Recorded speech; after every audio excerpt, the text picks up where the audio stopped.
This is the Quantum Biology Podcast, where we break down the practical health applications of this emerging science, starting with healthy light habits and going wherever the quantum superhighway takes us. In this episode, naturopathic physician and quantum biology educator, Dr. Catherine Clinton, gives a beginner's overview as to how and why the practices of light and grounding are so foundational to our health. Her expansive view of biology covers our place in the cosmos and why being connected to the earth and its rhythms are integral not just to our physical well-being, but also our mental health and ability to process trauma. This is an inspiring and relaxing conversation with a quantum biologic practitioner at the top of her game. And just a quick note, Dr. Clinton mentions at the end of the interview that her book is coming out in 2022. It is coming out summer 2023, and we will definitely have her back on to talk about it. Enjoy this episode. Hey, welcome. We're here today with Dr. Catherine Clinton. Dr. Clinton, could you just introduce yourself and say a little bit about what you do? Thank you so much for having me today. I'm so excited to talk to you about my favorite subject. So I'm a licensed naturopathic physician here in Oregon, and my sort of path into my specialty was being diagnosed with several autoimmune conditions. So that happened right in the middle of medical school, and that sort of led to my focus on autoimmunity and gut health and how that connects to the greater world that we're living in. Wonderful. And I noticed in your work, you have a very strong focus on connecting to nature, and which, the whole point of this channel is to talk about the connection between light and health. So could you talk about how the nature aspect came to be so strong in your work versus just focusing on like food and supplements? So I'll just start right back kind of where I was at. I was in my second year of medical school, and as I'm sure we've all heard, it's kind of like that initiation phase where you're being pushed and pushed and long hours, long clinic hours. And it was the straw that broke the camel's back, so to speak. I was diagnosed with ulcerative colitis and Hashimoto thyroiditis, multiple parasites and GI infections, and Lyme disease. So, I was collecting quite a list there. A whole grocery store in there. Right, exactly. Collecting as many as I could. And really, I was in a perfect spot, right? I was in naturopathic medical school, so I had access to the best naturopathic physicians, acupuncturists, so many different healing modalities, and I was able to kind of piece myself back together physically and get back to that quality of life that I had known before I was sick. And that's what most patients want to do. But once we get back to that previous quality of life, we can kind of start to reassess how that actually isn't the full quality of life that we're meant to have. And so working with myself and my family and my patients, I was able to help them piece that physical piece back together, and learning about sort of the immunology piece and psychoneuroimmunology piece, how our mind affects our health. That was kind of the next really big leveling up that my health and my patient's health took, was really understanding how our mind and the frequency of our thoughts can directly affect our health. And so that was just another real level, but it was always like, I explain it like a puzzle piece that fits perfectly, but just not plugged in to the puzzle, right? It's just a little bit out of skew. And that's kind of how I felt, and countless patients that I've talked to feel this disconnect in life, and this longing to connect to something bigger, to feel the vitality of something bigger. And that's where light really came into my life and into my practice, was really researching about mitochondria. And that kind of blew open this whole other world of like, oh, wow, This isn't what we were taught. We focus so much on the material and the matter. We've left the energetic physiology completely behind, and it's so fundamentally first and important in our body and our health. So that's really what opened the door wide open, and I've just been um, going down the rabbit hole ever since. It's absolutely amazing.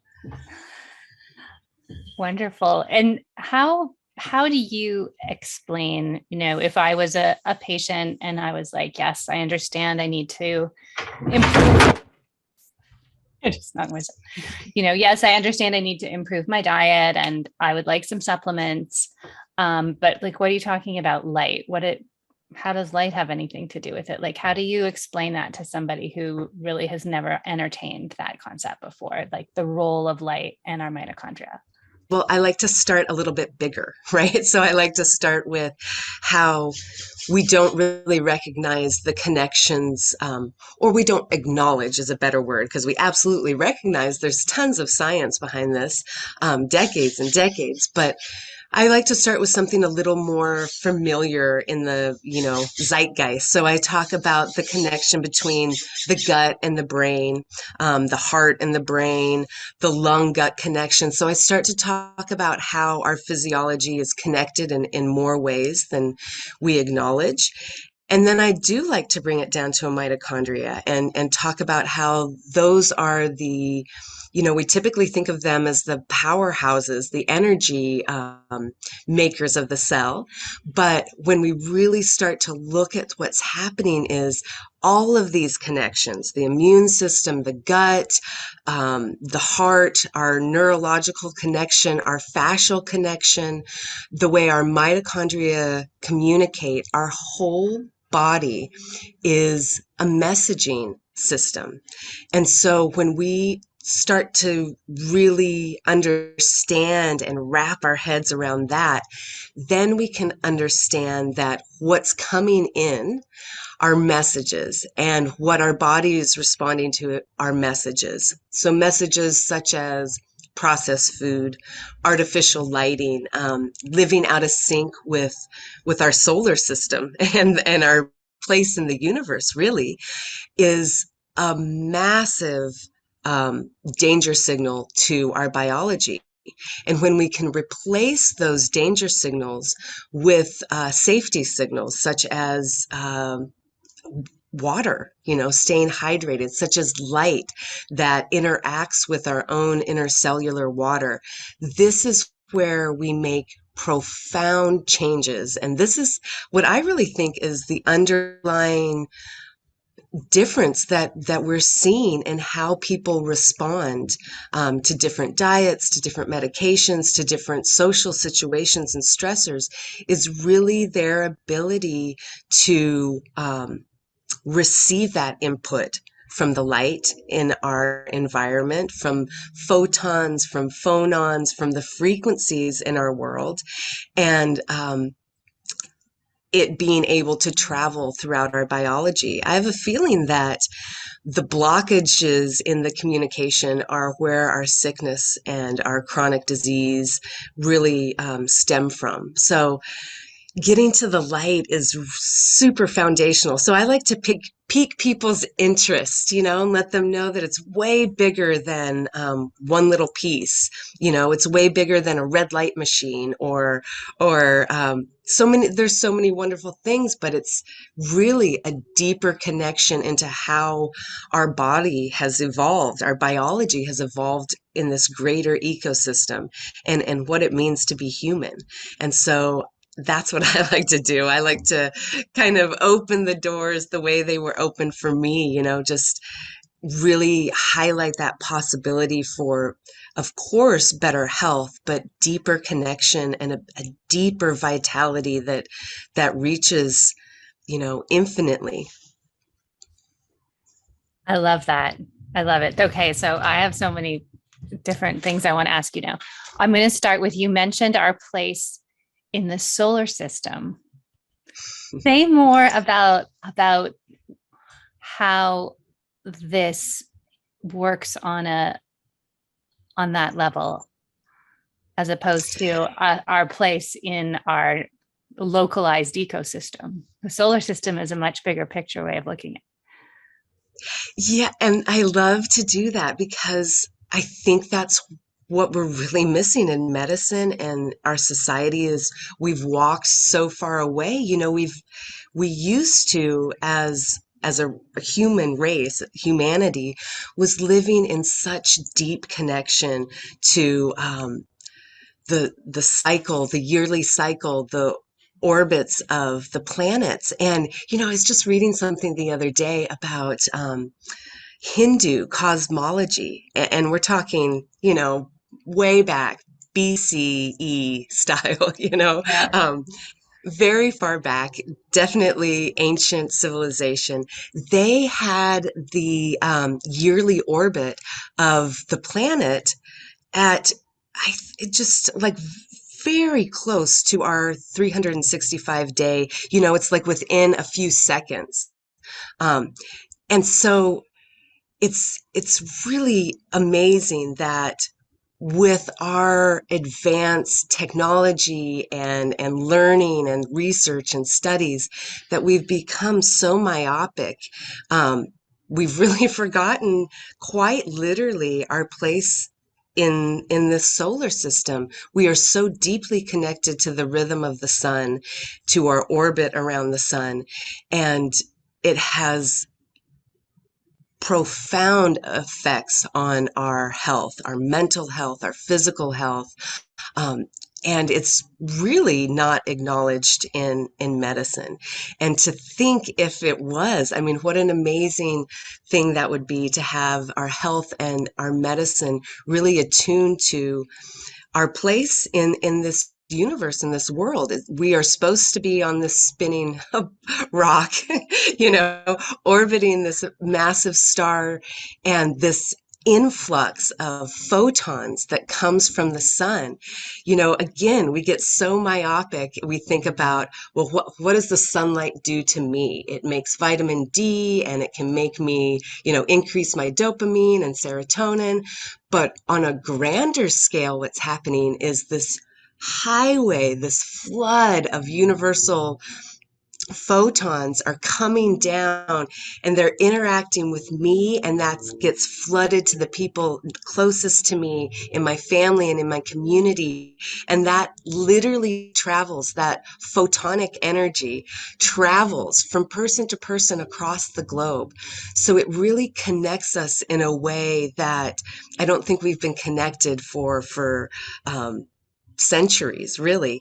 And it's something that we're desperately seeking as humans, finding our place. It's putting that puzzle piece that's been kind of irritating us because we're out of that perfect fit, right? And by perfect fit, I don't mean that there isn't disease or sickness or death.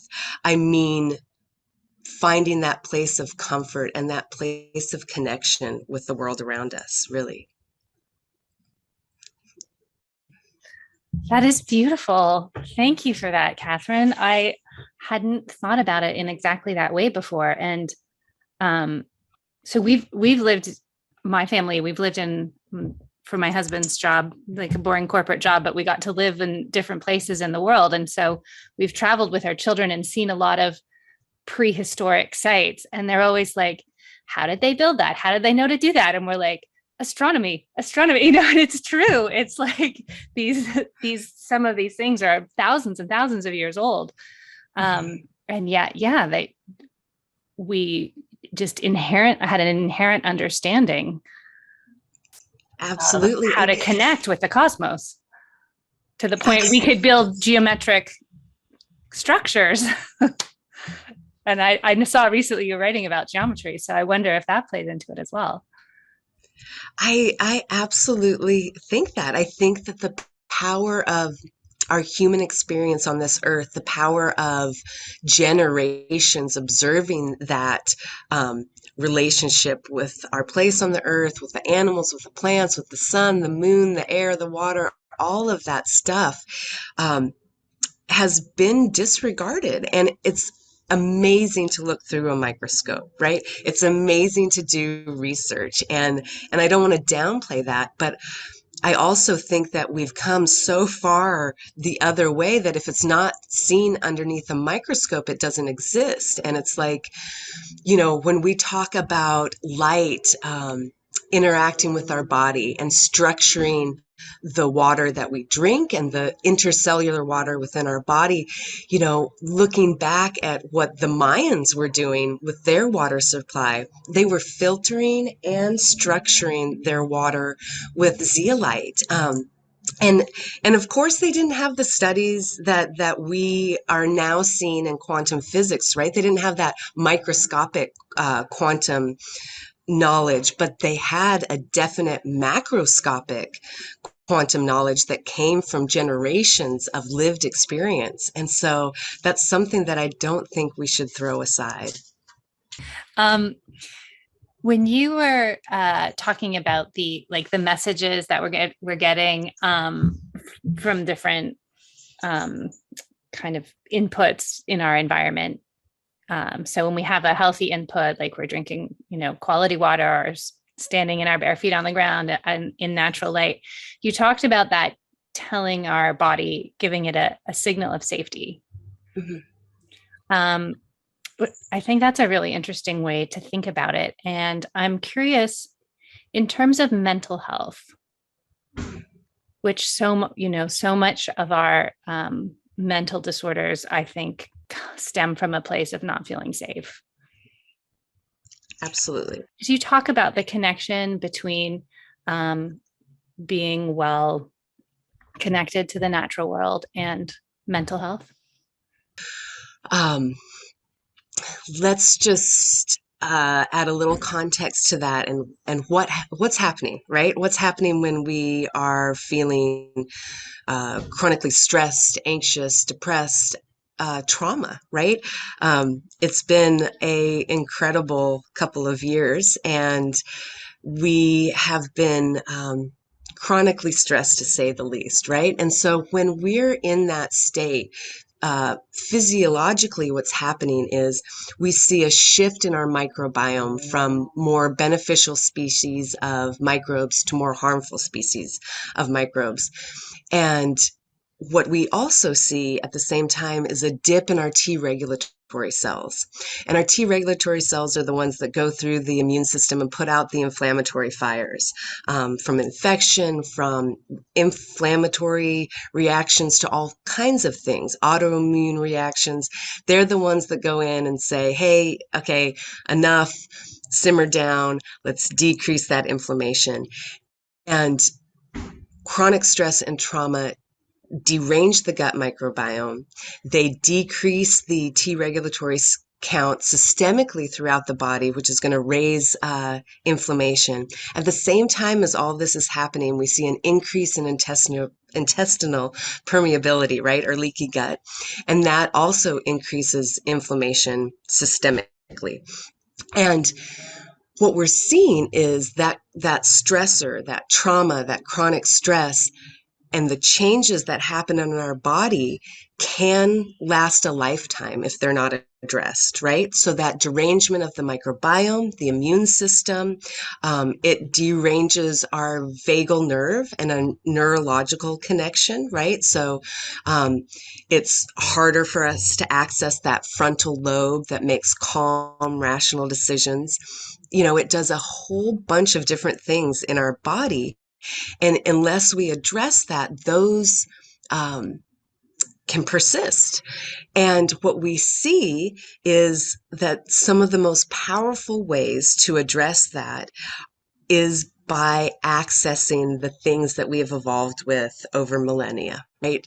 The sun, the earth, water, resistant starches in plants, omega-3s, from sea plants and seafood, right? And is it because omega-3s, we've isolated this new compound and it's amazing? Well, kind of, but what really is happening is that as humans, we evolved forever around waterways, right? We needed to live by water. We ate seafood. We ate seed plants. This was something that was ingrained in our biology, in our DNA.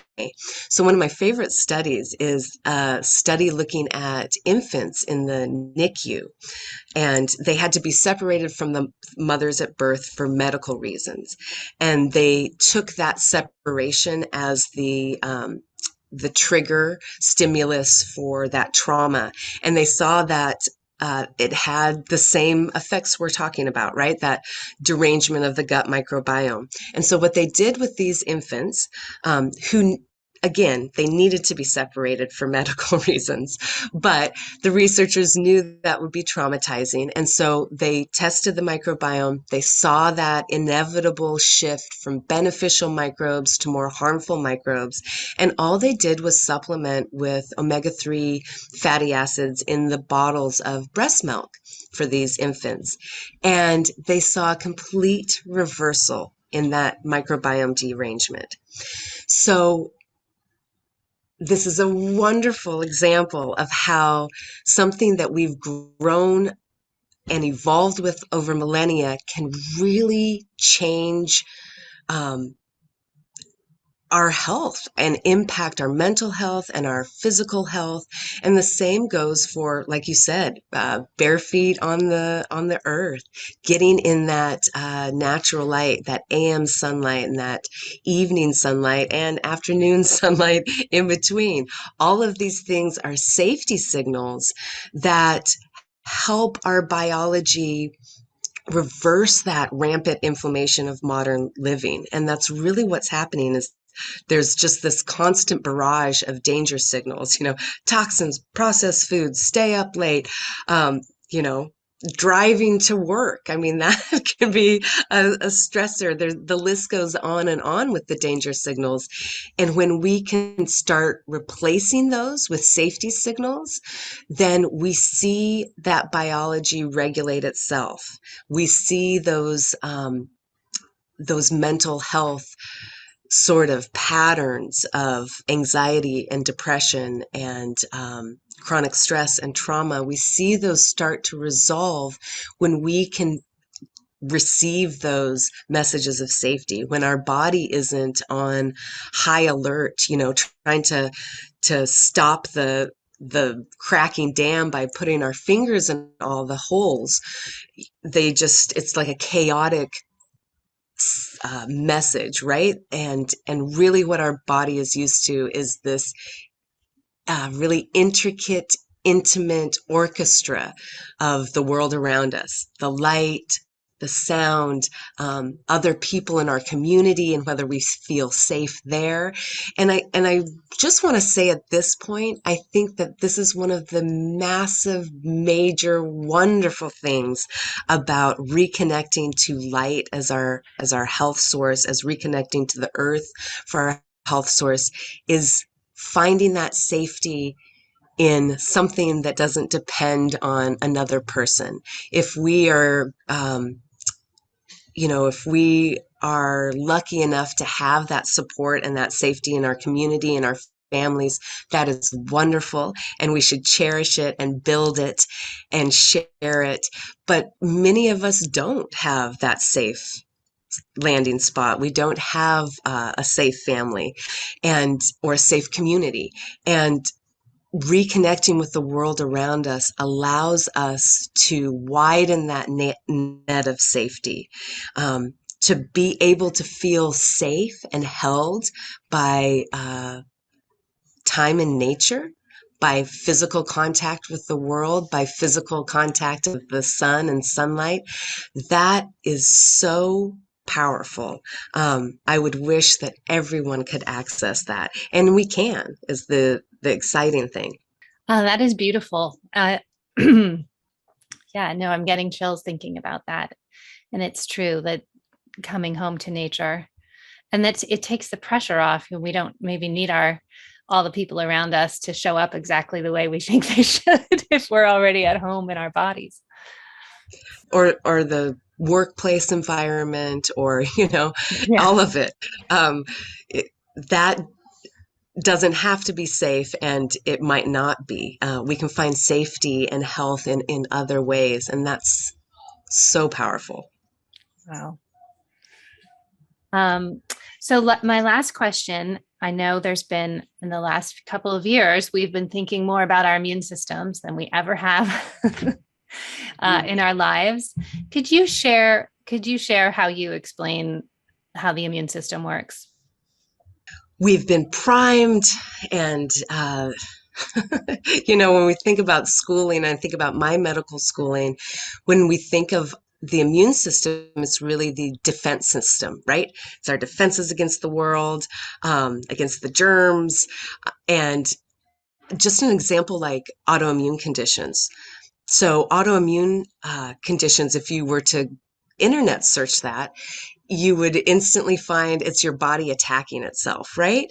And that's absolutely not what's happening. It's your body, again, responding to the messages that it's receiving from the world around us, from our environment. And our environment includes so many things: our toxins, our food, our light environment, our interaction with nature, our interaction with people in our community. And when we look at what our immune system is doing, it is a messaging system, and our microbiome is really sort of the postal service or something, the intermediary between the two, so that we are receiving these informational signals from the world around us, and our DNA is really fine-tuned. It's really for lack of a better word, these are tuning forks that are receiving this information, whether it be from food or toxins or light or phonons and sound, frequencies of our thought.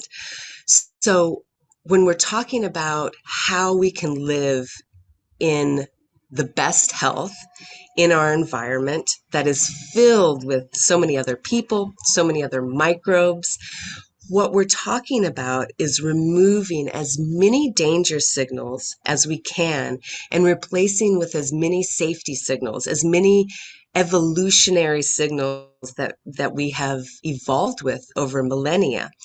That's when the messaging system becomes primed, becomes fast, and not sluggish, right?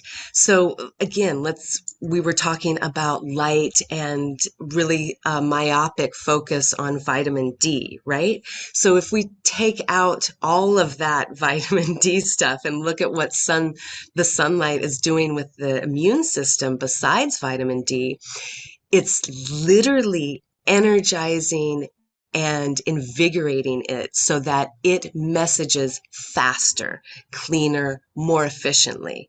And that's what our immune system is. It's a messaging system. It's not a defensive mechanism.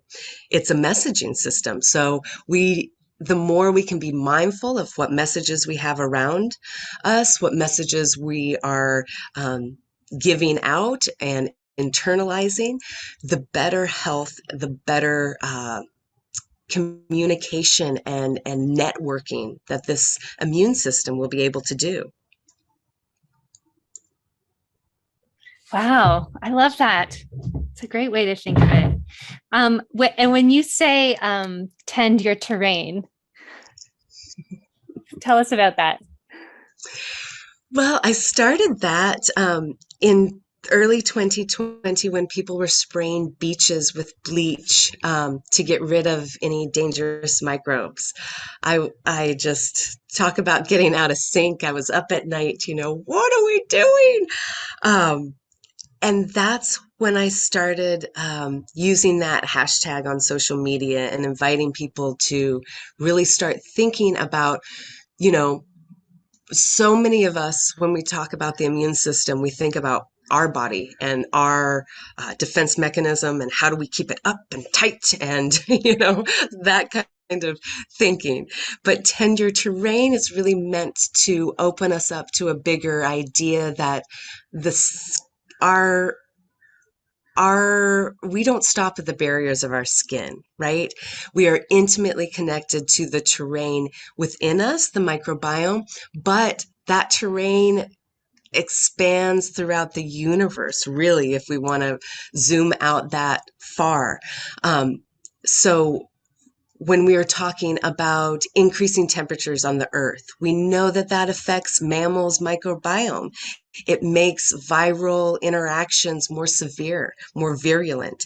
And and that's something that we want to keep in context, that we don't end at the barriers of our skin. We are connected to the earth and the sun, and the health of the earth dictates the health of our bodies. So when we're talking about tending our terrain, it's not just eating good food and being good to your family and neighbors and your garden, right? It's really tending to the world around us so that we can start to acknowledge and put into practice that we are a piece of this bigger ecosystem, and our health depends on the health of the greater ecosystem and vice versa, right? This greater ecosystem depends on us being healthy and resilient and doing what we do in the ecosystem best, right? So that's what it's really meant to do, is meant to open that idea of how connected we are, both to our own internal terrain and, intercellular water and microbiome and thoughts, psychoneuroimmunology, and how that just bleeds out to the world around us. And our health is intimately intertwined and dependent. Thank you. So cool. Um, if you were to have a message for the mental health community, we've recently had some psychotherapists join our community who are trying to actively research connections and ways to use light and to help their patients. There's not really a lot of people doing that right now. So if you had a message for them, for those people, what would it be? My message would be thank you so very much. This is quite needed, and there aren't a lot of bridges between works, right? But I think that anyone looking at light therapy in today's climate, with today's access to research and knowledge, I love recommending Bruce Lipton's book. And Bruce Lipton talks a lot about the frequency of our thoughts and how that interacts with our cells.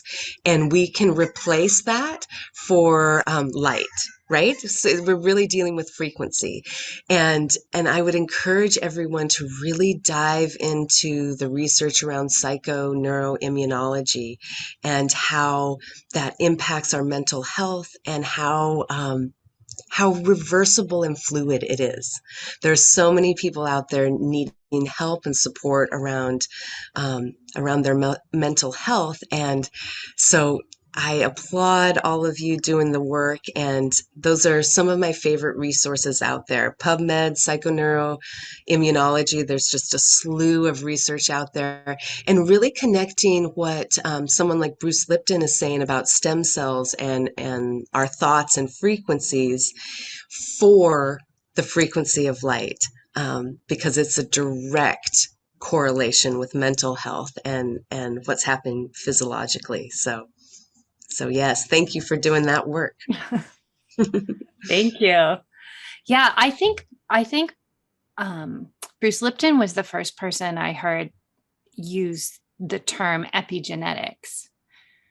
And for a long time, that was because, yes, I read his books like when, I don't know, ages ago. Yeah. And for a long time, that term was like, seemed to be a little disdained and considered a little woo. And then I came across Dr. Jack Kruse, and he was throwing that word around like he was talking about epigenetics like it was a foregone conclusion because he understood quantum biology. Yeah. And so would you say that the idea behind epigenetics can now be more scientifically validated because of the work that like Kalili and those guys did with quantum biology. Keep coming back to this, but it opens up these doors, right? It really opens up ideas of different ideas of genetics, different ideas of resonancy, morphic resonant fields, really interacting with our DNA and really what's happening. The rainbow and the worm is another huge one. It's very, very dense. I actually took 3 quantum physics courses just to be able to understand that book. But it it's amazing what's happening energetically with the body, and absolutely, epigenetics is it's a foregone conclusion. We know it to be true, and we know that there's more impacting it than what we are currently what mainstream is currently looking at, right? So resonant fields and how those frequencies interact with our protein resonant tuning forks, so to speak, opens up a whole new line of thought, and it's an important line of thought because it connects us to so many different things, and in this day and age of technology, it lays pause to just rampant technological advance without seeing what it's doing to ourselves and the ecosystem around us, and the frequencies and EMFs that are emitted. I mean, we know that every single thing emits its own signature EMF frequency, right? So, how does that interact with each other? It all comes down to frequencies. And so, epigenetics is a fascinating field of study that opens up so many things that should be opened up. Yeah, no, it's such a fun time because I really was someone who studied things more from a spiritual psychological point of view for a long time. And then when I started to understand about quantum biology, it validated everything. And it was just like, you know, I know so many people right now are having these kinds of just sort of spiritual experiences because all of these things that they intuited to be true, but were very much disdained by consensual science. It's now all upside down. Yes, no, I am fully excited and just I just can't wait. I have such a feeling of anticipation and hope and enthusiasm and joy about this coming together with this knowledge and really spreading it and having it become as well known as our anatomy in second grade. We should be learning about our energetic anatomy and what it all means in second grade as well, or earlier, you know. Um, Oh, it's true. Maybe our grandchildren will get that. Um, Dr. Clinton, do you have any final thoughts that you'd like to share before we wrap up? Anything that's coming to you? I would just like to say thank you for having me, and thank everyone for watching and listening. The more that we can get this information out, the more healing that can happen in humanity and in the world at large. So I applaud everyone for digging deeper and sharing this message. So thank you so much. Thank you. And thank you for studying quantum physics so that you can understand it all.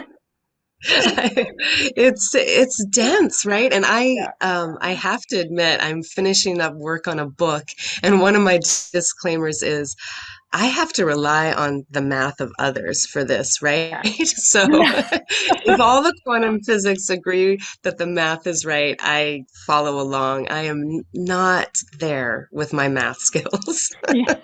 Um, yeah, but even Well, someone conceptually, it's a recently whole told me thing. that Einstein wasn't relied on the math of others a lot of the time. So I think you're good.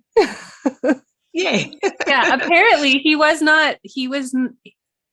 I mean, he obviously was good at math, but apparently it wasn't like his major skill. And I didn't know that for so long. His skill was seeing the big picture and finding threads to pull together. But he Yep. then relied on And other people's math to make sure it was correct. And I was like, really? Oh, yay. good. And that's really what we're missing, right? Is those Yeah. thread pullers. We don't have thread pullers anymore. You have to have a degree in quantum physics, mathematics to speak Yeah. on this. You know, Yeah. it's like, oh, To be I specialized, my specialized, specialized. Yeah. yeah, yeah. And my undergrad was in philosophy, so this is really, Oh, there we go. yeah, this is really my cup of Perfect. tea. I love it. When is your book coming out? I hope that it's coming out in early 2022. Okay. Wonderful. And what is it about? It is about terrain theory and what it means, what our terrain really means. So it's an expanded uh, look at what all the things we were talking about today. Fantastic. Um, well, wonderful. Well, I'd love to yeah, help you promote that book in any way that I can when it's ready. So please let me know. Thank you so much. My pleasure. Thanks for writing it. And yes, thank you. It was really a great pleasure to connect with you. So thanks for doing it. Likewise, likewise. I love what you're doing, and I was just thrilled when you reached out. So thank you so much, and keep Oh, doing what you're doing. It's so important. thank you. This has been the Quantum Biology Collective podcast. To find a practitioner who practices from this point of view, visit our directory at quantumbiologycollective.org. If you are a practitioner, definitely take a look at the Applied Quantum Biology Certification, a 6-week study of the science of the new human health paradigm and its practical application with your patients and clients. We also love to feature graduates of the program on this very podcast. Until next time, the QBC.